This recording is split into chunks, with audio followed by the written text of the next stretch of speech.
Let's go! Hi guys! It's me again, Reina Reyes, and I'm back with another video. At itong video na to ay panibagong haul kasi malapit na ang pasukan. So gagawin natin ang Back to School Supplies Haul 2017. Since gumawa tayo last year ng Back to School Supplies Haul 2016. Ngayon ko lang po na-realize na sobrang dami ko pong pinamili kahapon. Hindi ko na po ipapakita yung mga nabili ng dalawa kong kapatid kasi pag sinama ko yon guys, yung mga napamili nila, oh my god, sobrang haba nitong video na to. So bago tayo magsimula guys, if you haven't subscribed to my channel, click mo lang yung red button sa ibaba at nakatabi niyang notification bell para nga ma-notify ka every upload ko ng video. At follow all my social medias, Instagram, Twitter, Facebook page, Musical.ly, Snapchat, at huwag mo na din kalimutan i-subscribe ang aking vlogging channel na Reynolds Vlogs. Andun lahat ng mga vlog ko sa mga event at mga ganap ko sa buhay. So, go check it out guys! Excited na mapakita sa inyo yung mga nabili ko. So, without further ado, let's get on to the video! First, magsimula muna tayo dito sa pinakamalaking bag na sobrang bigat. Ayan, ito siya guys. Wait lang. So, bumili kami ng eco bag for 16 pesos. Alam ko 16 pesos eh. Dati, libre lang siya pag naka-reach ka ng 1,000 pesos. Ay, labes! Tignan nyo na po Oh my gosh. Ay, nako. So, first, bumili ako ng dalawang set of intermediate bag. Dalawa yung binili ko nun. Next, hindi ko lang po natawag dito eh. Dito. Pero, ano siya? Plastic envelope. Oh, ang social na plastic envelope. Ang mahal. 34 pesos. Next, sa mga notebooks. Ayoko kasi guys sa mga notebooks na ano yung madami yung design. So, bumili ako ng mga ganitong notebooks. Ito. Hindi siya makikita. Veco para Veco. Ayan. Color silver at saka color gold. Dalawang color gold. Tapos isang color black galing sa Cattleya Note. At isang Corona. Isa na namang blue na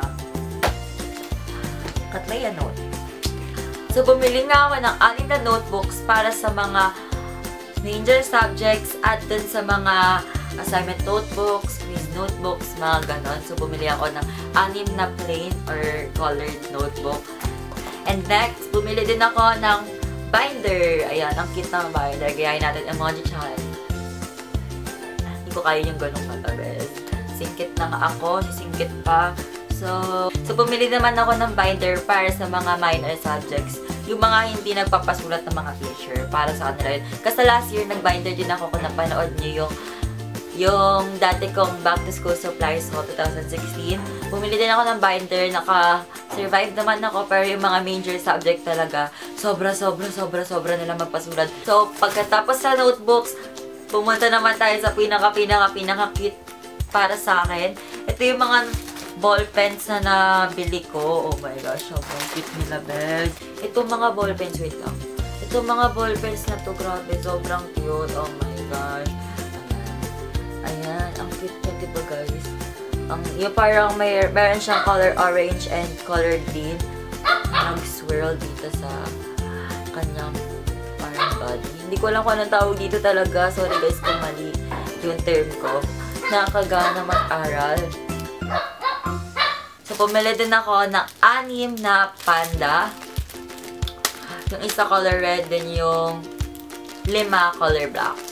So, bumili din ako ng highlighters. Itong Stabilo Boss Original.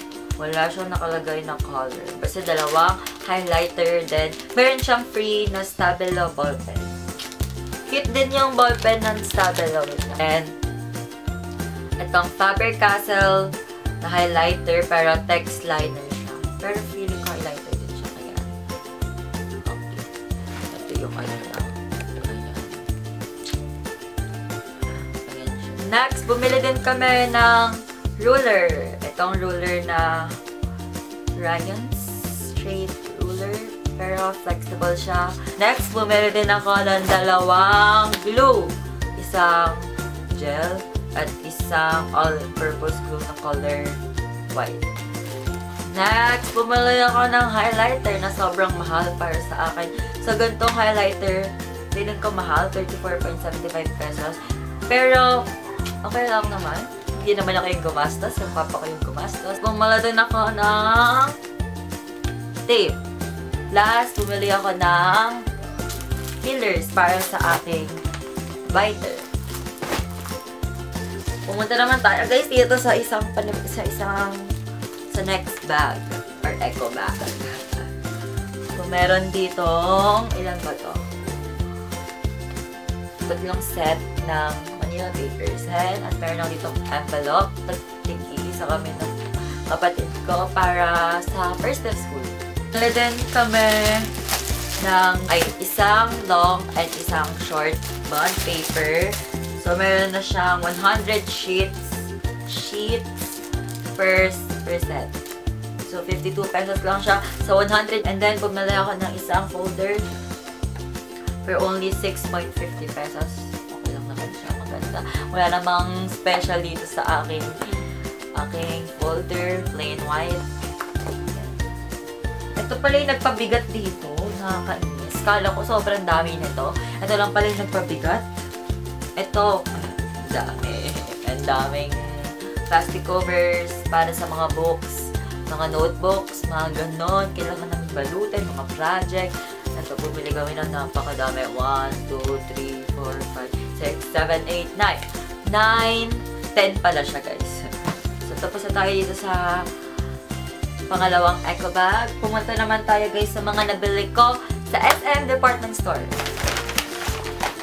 First, sa SM Department Store, bumili ako ng shoes.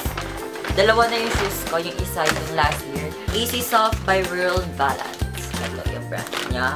Easy Soft by World Balance. Meron na palang, noong una, nagtaka din ako sa yung World Balance, pero ng leather shoes or school shoes. Ayan. Yan. Ito yung mga gusto kong sapatos. Yung parang isusuot mo na lang. Sobrang laki na pa ako, di ba, guys? Oh my gosh. Size 38 ako, pero 39 talaga ako, guys. Ayan. Ang baho na amoy niya. Amoy bago. Hindi ko talaga alam kung bakit ang baho. Parang nababahuan ako sa mga bago. Yung iba sobrang, bago. Nabili ko kahapon. Ito na yung last. Galing sa SM Department Store, bumili ako ng Nike bag. Ayan. Ito yung Nike bag. Ito lang talaga yung Nike na sign. Ito lang yung Nike na logo. Saka dito sa back, yung Nike na bag. Dapat kung Adidas yung bibilin ko, pero wag na. Mas okay yung Nike, sabi nung parents ko. Wala tayong magagawa. So, madami siyang mga pockets. Meron siya ditong zipper. Ayan. Meron siya dito. Ayan. Ayan. Meron siya ditong zipper. For ano siguro to? For mga pera, ganyan. Pero, hindi ko lalagay pera ko dito. So, sa kabila naman, meron siyang lalagyanan ng tubig dito. At sa harap, meron din siyang pocket. Ang pocket, hindi ko lang kung tawag dito. Medyo malaki na din yung sa harap. Dito sa, ang tawag dito, sa baba. Hindi ko lang kung matawag sa compartment, sige best. Tapos, meron pa siya isa dito, guys. Sobrang dami niyang compartment ba tawag doon? Or, sobrang dami niyang mga pockets. Kaya, pockets. Sige, yun na yung gamitin natin. Pockets. Ito na yung pinakamalaking compartment, tawag ba doon. Ayan, dito ko ilalagay syempre yung mga, meron pa siyang, ito yung resibo. Ito pala, Nike Classic Mode Backpack Nike. Ito siya, Sports Central. So, nabili ko siya ng 1,695 or 1,700. So guys, ito na nga nagtatapos ang ating video. If you like this video, just give it a big thumbs up. And go subscribe to my channel to be part of our #FamilyRate. At i-click mo na din yung katabi niyang bell button para nga ma-notify ka every upload ko ng video. At follow all my social medias, Instagram, Twitter, Musical.ly, Snapchat, at aking FB page na Rainiel Reyes TV. At huwag mo na din kalimutan mag-subscribe sa aking vlogging channel, Rainiel's Vlogs. Sana nagustuhan niyo tong video na to, guys. I hope sana nagustuhan niyo tong video na to. Oh my God. Yan. Malapit na magpasukan. Sana maging active pa rin ako guys kahit pasukan na. Good luck guys sa inyong school. Yeah, sana sabay-sabay tayo magkaroon ng top. Sana Lord. Thank you so much guys. See you guys on my next video or vlogs. Paalam! Appear!